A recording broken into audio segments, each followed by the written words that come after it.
Welcome to Grand Prairie Update. I'm Terry Briggs. And I'm Don Johnson. Here's what's happening in your city. Class attention. The Grand Prairie Fire Department Training Academy is starting its first class. A dozen local high school juniors are beginning a 2-year program of textbook learning and physical training. I just want to help people in any way that I can, just trying to make a difference, change the world. I'm all for trying new things. My mom wasn't really with the idea of me doing military, so I thought this would be the next best thing. To be in the academy, a student must have good grades and attendance, then pass an interview and agility test. If they complete the academy, the next step is to be certified as an emergency medical technician and then get hired as a firefighter.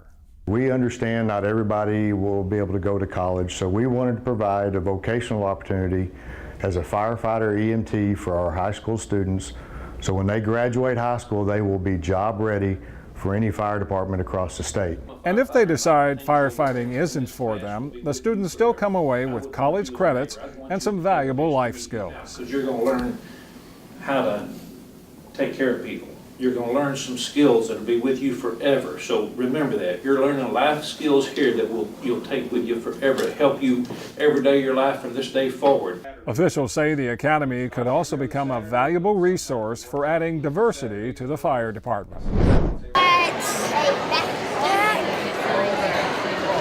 I got a bag full of school supplies. Getting kids ready for a brand new school year made for a busy Saturday at the Tony Shotwell Life Center. The annual back-to-school celebration and health fair there gives kids and parents a final opportunity to load up on free school supplies, health and wellness information, free health screenings, nutritional information, and much more. Organized by Grand Prairie Daughters Love Chapter number 82 in collaboration with the Parks, Arts, and Recreation Department, everyone who comes gets a ticket that requires them to visit at least 20 different locations set up inside, where they get all kinds of useful information and lots of free stuff, including 200 backpacks with school supplies courtesy of Grand Prairie's Lakeview Baptist Church. We want to give children that chance to have something that they could take and feel proud of, that they have something to start off with, and that's our purpose, is to make them smile and have that confidence to start off their school year. We just want to make sure that the kids get to the schools and we give them everything that they need, and it makes it easy on the parents as well for the first day of school.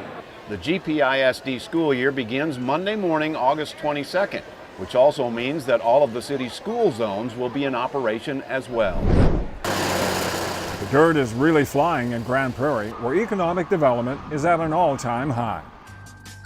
The city reports it has issued commercial and industrial building permits this year, valued at nearly $212 million, with nearly 4 million square feet of property under construction. Here are some of the highlights. IKEA Home Furnishings is expected to break ground this fall at State Highway 161 and Mayfield Road. A Walmart Supercenter is going up at State Highway 161 and Arkansas Lane. The vacant UA Theater at South Carrier and I-20 will become the site for a Starbucks, Panera Bread, and R Taco. A new retail center at South Carrier and Desco includes a large medical office with a second medical building planned next door. A few blocks away, First Choice ER is opening an emergency care center on vacant property. And new franchises are coming from La Quinta, Hyatt Place, Home 2 by Hilton, and Comfort Suites.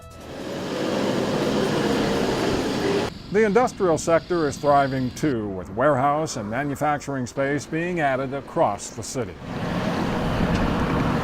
Housing construction is also hot, especially multifamily, with more than 2,400 units in the works. City officials say careful planning and the opening of State Highway 161 paved the way for this economic boom. So we're realizing the benefit of guests and visitors and employees who live outside coming in and dropping their money here in Grand Prairie, and the city realizing the benefit. That helps keep the property tax as low as possible. That then also provides the city with additional revenues to be able to turn around and invest in public facilities and in providing services. Yes, we're seeing a flurry of activity now that's unprecedented.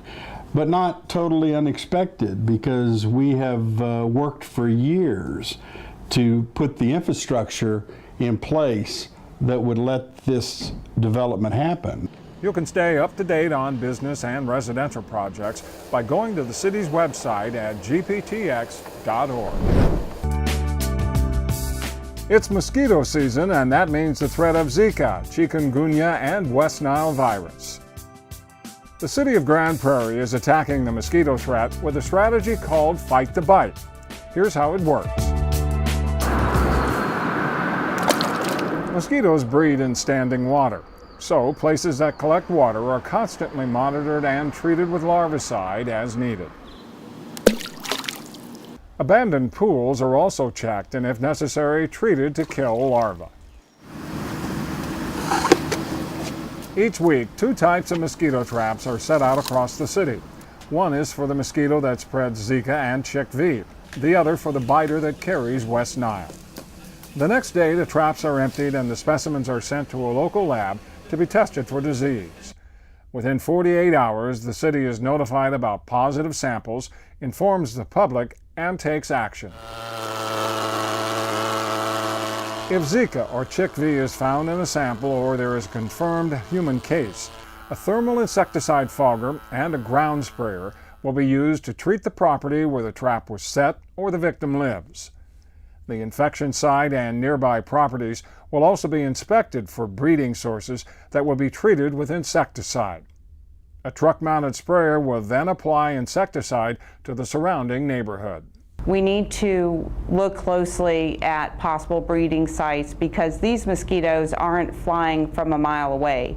They are probably born in that yard or in the yard next door. They don't travel far. They usually breed, live, and die within that 150-foot radius. When there is a positive West Nile sample or infection, the city will continue to respond with 2 nights of ground spraying in the neighborhood where the sample was trapped or the victim lives. Grand Prairie residents can do their part to fight the bite by following the 4 Ds. Use mosquito spray with DEET when you're outdoors, day or night. Wear long sleeves and pants when you're outdoors. Drain standing water around your home. Avoid being outside at dusk or dawn when mosquitoes are most active. People just need to get into the habit of spraying mosquito repellents every time they leave the house, because we have the biters at dusk and dawn, but we also have the Aedes mosquitoes that carry Zika and CHIKV and dengue and other diseases. Those are daytime biters. So people just need to make sure that they spray every time they leave the house. You can find more information about the city's mosquito strategy online at gptx.org/fightthebite. That's it for this edition of Grand Prairie Update. Hope you'll join us next time.